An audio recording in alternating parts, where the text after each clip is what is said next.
Hey guys, how's it going? It's Krista, and today I'd like to share with you a thank you card made by watercoloring with Distress Oxide inks. Today I'll be using a few different media in many different colors. For the Distress Oxide inks, I'll be using Seedless Preserves, Mermaid Lagoon, Bundled Sage, Broken China, Salty Ocean, Tumbled Glass, Chipped Sapphire, and Squeezed Lemonade. I'll also be using Peacock Feathers Distress ink, Versamark ink, Fossilized Amber Distress ink, Mowed Lawn Distress ink, as well as Nuvo Crystal Drops in Black. I'll start off today by creating my background, and for the background I'll be using some Squeezed Lemonade, some Mermaid Lagoon, and Seedless Preserves. And I just want to squish those ink pads onto my Tim Holtz glass mat. I also put down a little bit of water using a spray bottle, and taking a number 9 round brush, I'll pick up some of that water, some of that squeezed lemonade, and start pressing it against the watercolor paper. This is Strathmore cold press watercolor paper. I'm trying to make the shape as organic as possible.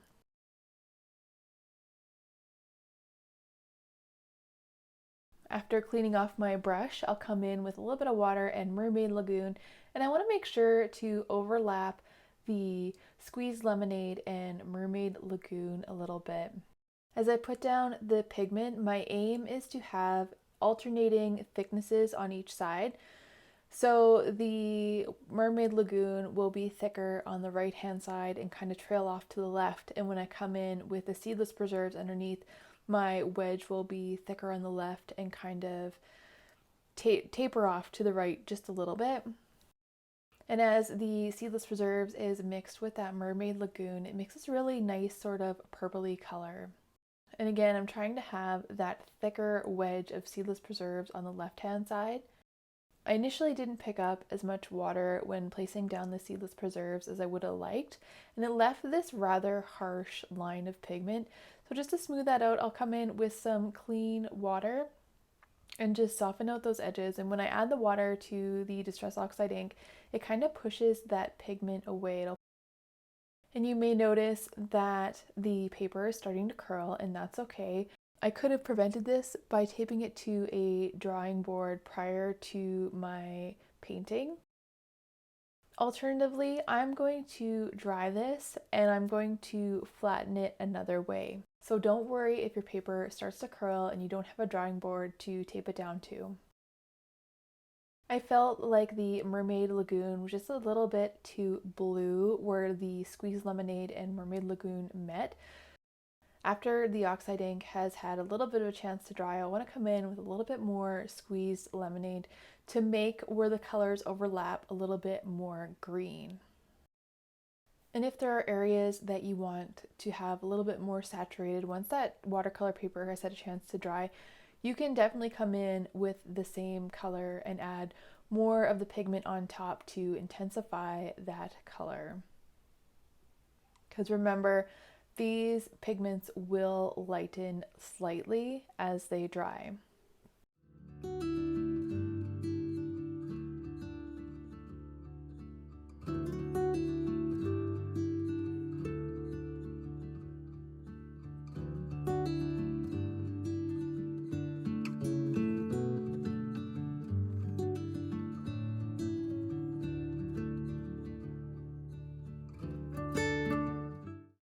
Now that I'm happy with the background for my card, I'm going to come in and dry this with the heat tool. You could definitely let this air dry, but I wanted to straighten this cardstock out. And I happen to have a mini mink, and on the number 1 setting, I'm going to run that through 2 times just to flatten out that cardstock. And next, to color the cardstock for my warbler, today I'm using the Distress Oxides Salty Ocean, Broken China, Tumbled Glass, and I also have a little bit of Peacock Feathers in the Distress ink. And I have a piece of cardstock that is just bigger than the die. This is Simon Says Stamp Warbler die, and I know in my area at least, warblers are traditionally yellow. but the recipient of this card really loves bluebirds, so I decided to make this bird blue. I'm starting off with some Distress Oxide Broken China and just putting a really good base layer, making sure that the area covered in ink is larger than the bird die. To add some highlight to my bird, I'll blend in some tumbled glass just kind of randomly, and it doesn't need to be perfect because we're only going to die cut portions of this cardstock. For the low light, I'll bring in some Distress Oxide Salty Ocean, again, just kind of blending it down a little bit randomly.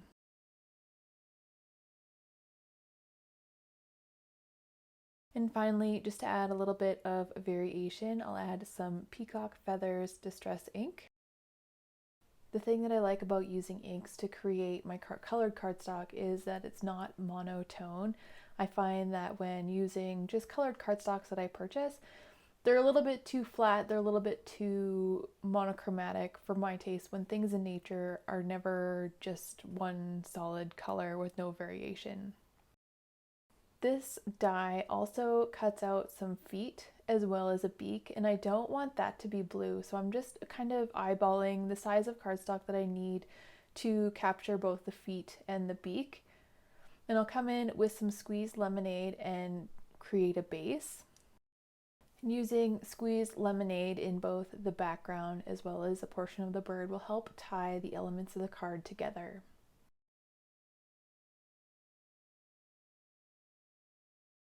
To add a little bit of variation, I'll use some fossilized amber. And I'll go ahead and run those two pieces through the die cut machine. And then to create the little cap and the wing that's a little bit more colorful of the bird, I'll take this piece of scrap Yupo paper. And previously I had used a bunch of alcohol inks and a silver alloy to create this piece of Yupo paper, and I'm trying to pick a piece of the Yupo paper that is more silver than blue. Once I've run the Warbler die through the die cut machine 3 times, one on each of the papers, I'll just set them aside for now and move on to the branches that I want this little birdie to be sitting on. So again, I'm starting with a piece of 110-pound white cardstock. I'm just making sure that this piece of cardstock is big enough for my die, and this is Simon Says Stamp Budding Branches Wafer Die. I'm starting off with some Distress Oxide Bundled Sage, using that ink blending tool to create an inked area that is large enough for the die.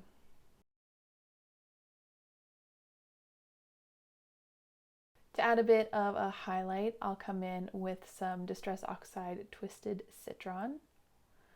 Just adding little pops of that Twisted Citron. And for a bit of a low light, I'll add some Mowed Lawn Distress ink. Again, the ink blending doesn't have to be perfect because we're only cutting out a portion of this cardstock.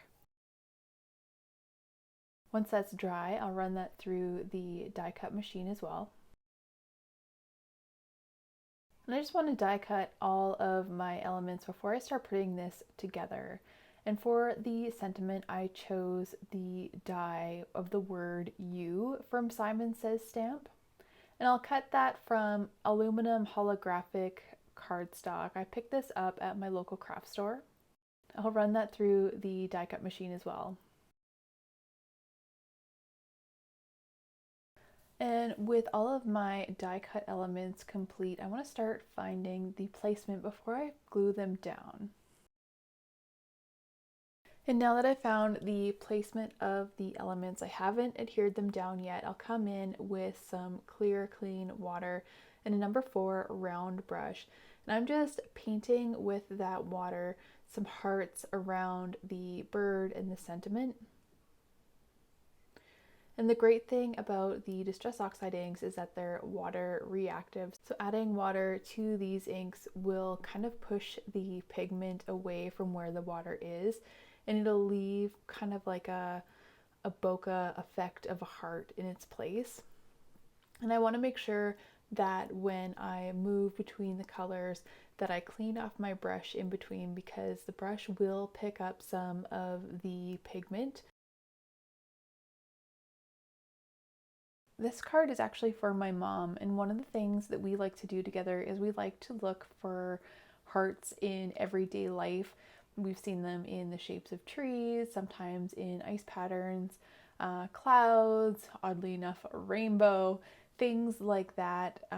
So I feel that this addition of sort of like a kind of light, almost hidden heart is really appropriate for a card that will be going to my mom.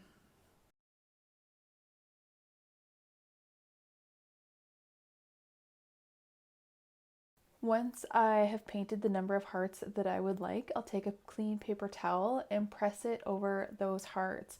This will lift up any of the remaining water as well as the pigment.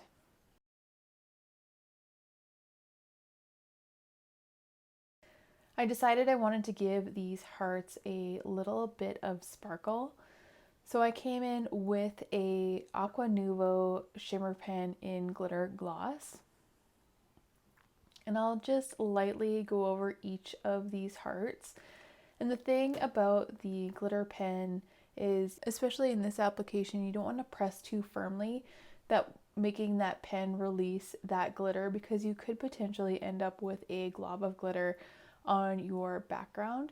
And you also want to make sure that you clean off or you wipe off the brush tip as you move through the colors. Just because that pen with that liquid will pick up some of that pigment and move it on to the next one. And as you can see, I did get a little bit of green in my yellow heart, but I just went in with a paper towel and tried to pick that up and went over it with the pen. I did that a couple times until most of the pigment that was deposited was picked up. With that background now complete, I can glue down my die cut elements. Today I'm using Tombow liquid adhesive to adhere my die cuts to my card front.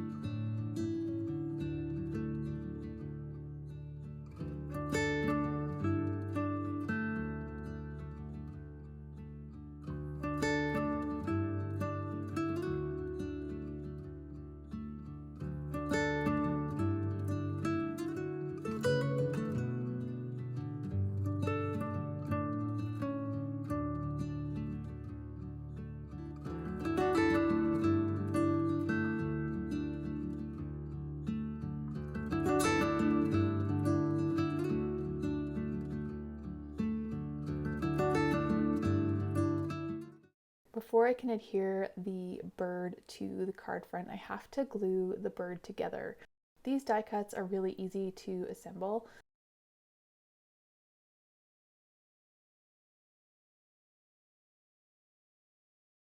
After adding some Distress Oxide chipped sapphire to the little breast and face patch, I lined up the eye holes and then made sure that the head on the top layer matched up with the layer on the bottom.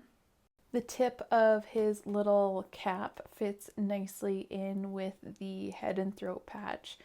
In the placement of the wing, the notch under the head and throat patch fits nicely with the wing, and then the wing lines up with the rest of the body. And the beak has a little notch for it to fit into as well. Once that bird is glued together and I found his placement, I'll go ahead and adhere both of those down with some liquid adhesive.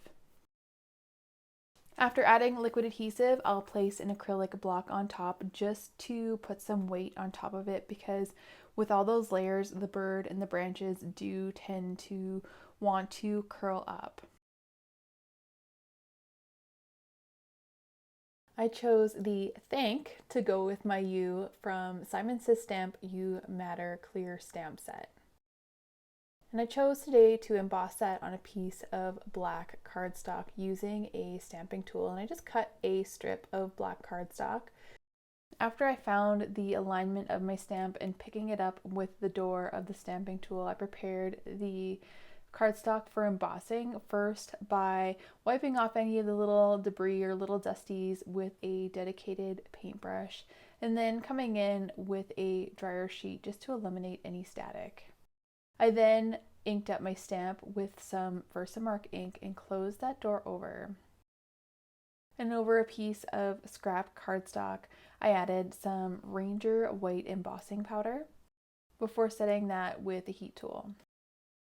And I don't have any small sentiment dies, so I simply cut my sentiment down using a paper trimmer, and once the sentiment was too small for the paper trimmer, I finished it up using a pair of scissors. And again, I used some Tombow liquid adhesive to adhere that to my card front. And you'll notice I haven't added the eye of the bird yet. That's something that I want to do last, even after I add the card front to a note card base. I want to create a frame for this card front, but before I do, I want to trim off the edges of those branches that are hanging over. I'll then come in with Simon Says Stamp basic rectangle dies, and I'll use 2 of those dies to create a frame. Today I'm using the largest frame, which is 5.5 inches by 4.25 inches. And for the inner rectangle, I just picked one that was smaller that created a frame that I liked. After running that through the die cut machine, I'll add that to the card front using some Tombow liquid adhesive. I'll then add the entire card front to a A2 card base. And to finish it up, and I'm sorry I don't have any footage, but I added the Crystal Nouveau drops in black in the eye of the bird just to give that bird a little bit of dimension and bring it a little bit to life. Alternatively, you could take the circle that's die cut from the Warbler die and color it black, or any color that you prefer. That completes today's project. Thank you so much for watching. If you enjoyed this video, please consider subscribing. We'll see you next time. Bye for now.